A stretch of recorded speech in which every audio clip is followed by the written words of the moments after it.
अब बात करते हैं टाटा कम्युनिकेशन के मैनेजमेंट से। और तीसरी तिमाही में मुनाफा 4 गुना और आय करीब 4% बढ़ी।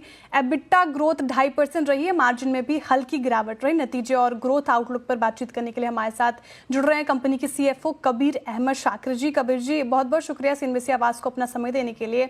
सर, शुरुआत मार्जिन से ही करूंगी। रिजल्ट आए, मार्जिन में थोड़ी हल्की गिरावट देखने को मिली, कॉन्ट्रैक्शन देखने को मिल रहा है, क्या वजह रही इसकी सर?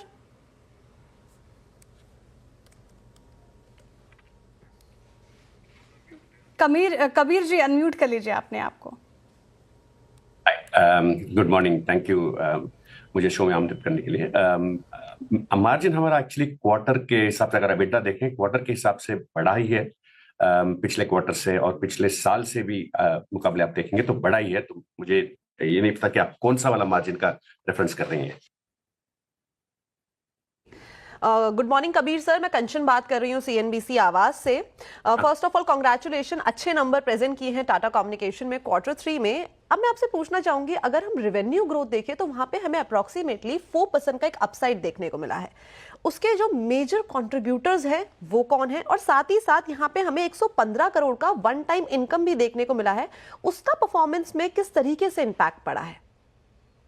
कंचन, पहली बात तो मैं ये कहना चाहूंगा कि हमारा जो स्ट्रेटजी है उस पे हम एग्जीक्यूट करते आ रहे हैं। हर तिमाही आप उसका नतीजा हमारे रिजल्ट्स में देख रहे हैं। इस क्वार्टर भी हमने 2.9% ग्रॉस रेवेन्यू ग्रोथ दिया है। हमारा डेटा पे जो फोकस है, डेटा का रेवेन्यू ग्रोथ 6.2% है। और अगर मैं उसको अनपील करूं तो हमारा core connectivity business about 3% grow किया है, और जो फोकस हमारा है वो डिजिटल रेवेन्यूज वो 10.2% से ग्रो किया है। तो ये ग्रोथ थोड़ा ब्रॉड बेस्ड है। डिजिटल रेवेन्यूज में हर पोर्टफोलियो एक्सेप्ट मीडिया थोड़ा इवेंट बेस्ड है। उसके अलावा connected solutions, next gen connectivity, cloud, सब अराउंड 10% के आसपास ग्रो कर रहे हैं। तो इसलिए we are quite happy. This is in the context of very क्या बोलूं मैं, टफ मैक्रो कंडीशंस। अब ये आउटलुक लग रहा है कि मैक्रो कंडीशंस थोड़ा ईज हो जाएंगे, तो I think we should start seeing better growth from next quarter onwards, even better than what अभी हमने जो डिक्लेयर किया है। ऑन प्रॉफिटेबिलिटी, जो पहले हमारा एम्बिशन था कि हम इस साल अराउंड 20% लेके आएंगे। दो क्वार्टर से हम 20% एबिटा ग्रोथ पे हैं। जो पीएटी मार्जिन पे आप एकदम ज्यादा बढ़ाव देख रहे हैं, वो थोड़ा वन ऑफ है। लास्ट ईयर सेम क्वार्टर कुछ प्रोविजन था, तो इसकी वजह से आपको ग्रोथ ज्यादा बढ़ोतरी दिख रही है। मगर अदरवाइज मैं पीएटी पे ज्यादा ध्यान नहीं दूंगा। जो भी फोकस है, जो भी कंपनी का रेवेन्यू और उसका है जो हेल्थ है, वो एबिटा पे आपको दिखता है और एबिट पे दिखता है। ये दोनों सही डायरेक्शन पे जा रहे हैं। जी सर, बिल्कुल आपने बात की टफ मैक्रो में भी आपकी कंपनी डिसेंट नंबर पेश करने में कामयाब रही है सर। लेकिन हालांकि आपने थोड़ी तस्वीर भी साफ की अपकमिंग क्वार्टर्स के लिए, लेकिन थोड़ा डिटेल में जानना चाहूँगी मैं 2-3 क्वार्टर्स के लिए आपकी रणनीति क्या है सर, क्या स्ट्रैटेजी है, साथ ही वॉल्यूम और प्राइसिंग ग्रोथ के मोर्चे पर? देखिए, हम गाइडेंस तो वैसे देते नहीं है, तो I would refrain from giving any guidance, but outlook positive है।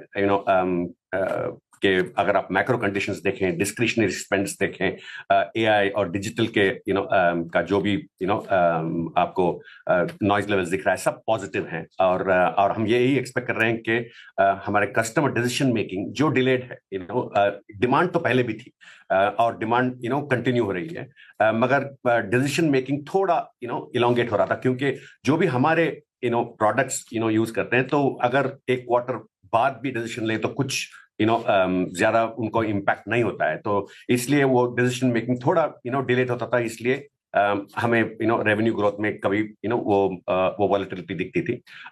हमारा फर्स्ट हाफ का order book record high levels पे था, जो हमने मार्केट को ऑलरेडी बता चुके थे, और वो जो ऑर्डर बुक हम बुक कर चुके हैं वो रेवेन्यू में Q4 से दिखने शुरू हो जाएगा। तो इसलिए we are quite positive, not सिर्फ मैक्रो कंडीशंस ईज होने की वजह से या कस्टमर डिसीजन मेकिंग साफ होने की वजह से, बट ऑल्सो इंटरनली, क्योंकि हमने ऑर्डर बुक ऑलरेडी अच्छा जनरेट किया है, उसका रेवेन्यू हमें Q4 और Q1 में दिखना शुरू हो जाएगा।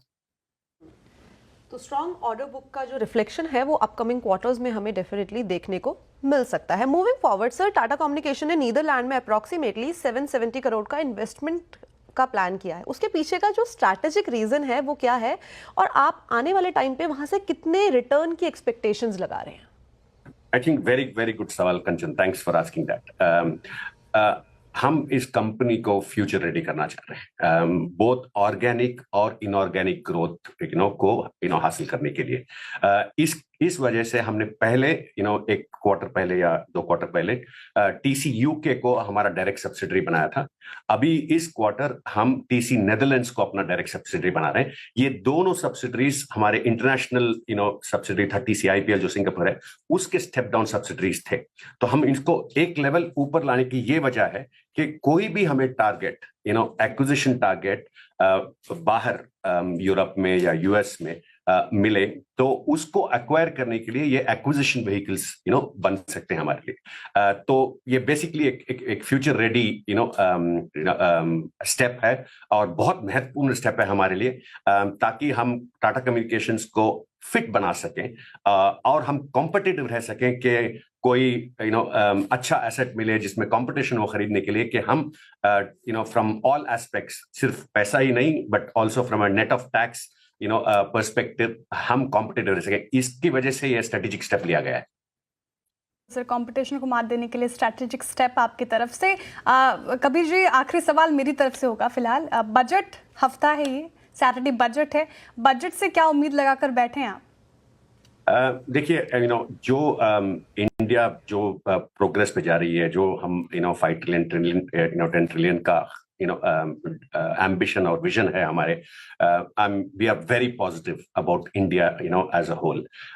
और मेरा यही एक्सपेक्टेशन है कि डिजिटल और एआई और कंजम्पशन के जो भी पॉलिसीज हैं वो इस डायरेक्शन में और इसे बढ़ावा देने के लिए हमें करना चाहिए। ऑलरेडी सरकार इस पे बहुत सही काम कर रही है और अच्छा काम कर रही है और हम बहुत खुश हैं इसकी वजह से, और हम इसमें और ज्यादा डिजिटल और एआई के लिए पुश देखना चाहते हैं सरकार की तरफ से। तो डिजिटल सर्विसेज, साथ ही साथ आर्टिफिशियल इंटेलिजेंस, सारी उम्मीदें इस टाइम पे बजट में है। सर, लास्ट सवाल मेरी तरफ से, अगर हम रेवेन्यू पूरा का पूरा देखें तो जो डेटा सर्विस है उसका रेवेन्यू टॉप लाइन में काफी बड़ा कंट्रीब्यूशन है। अगर इसका हम वन टाइम इसको एक्सक्लूड कर दे तो इस सेगमेंट से हमें जो ग्रोथ देखने को मिल सकती है वो कितनी सस्टेनेबल है? हमारा फोकस, पहले traditionally Tata communications international voice wholesale player हुआ करता था। अभी वॉइस पे कोई फोकस नहीं है। हमारा स्ट्रेटेजिक फोकस सारा डेटा पे ही है। और हमने ऑलरेडी मार्केट को अनाउंस किया है कि FY 27 तक हम डेटा बिजनेस को डबल करेंगे। और उस डायरेक्शन पे हम एकदम स्टेडफास्ट हैं और कमिटेड हैं कि हम डेटा बिजनेस को 28,000 करोड़ तक लेके जाएंगे। एंड पूरे लीवर्स जो मैंने अभी बात किया, जो कस्टमर डिमांड्स हम देख रहे हैं, सारे डेटा पे हैं। चाहे वो कोर कनेक्टिविटी हो या कनेक्टेड सॉल्यूशंस हो या IoT हो या नेक्स्ट जनरेशन कनेक्टिविटी हो या मीडिया हो, जो भी हम सेगमेंट्स में हैं, हर सेगमेंट में मुझे बहुत ज्यादा पोटेंशियल दिखता है। तो हम बहुत ही पॉजिटिव हैं डेटा सर्विसेज को लेकर। ठीक है सर, बहुत बहुत शुक्रिया सर हमारे साथ जुड़ने के लिए, तमाम सवालों के जवाब देने के लिए, और ऑल द बेस्ट आपको अपकमिंग क्वार्टर्स के लिए। बहुत शुक्रिया सर।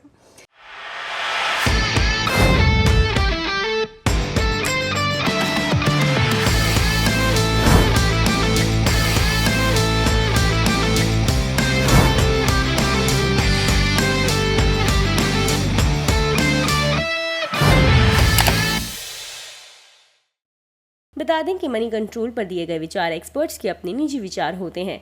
वेबसाइट या मैनेजमेंट इसके लिए उत्तरदायी नहीं है। यूजर्स को मनी कंट्रोल की सलाह है कि कोई भी निवेश निर्णय लेने से पहले सर्टिफाइड एक्सपर्ट की सलाह लें।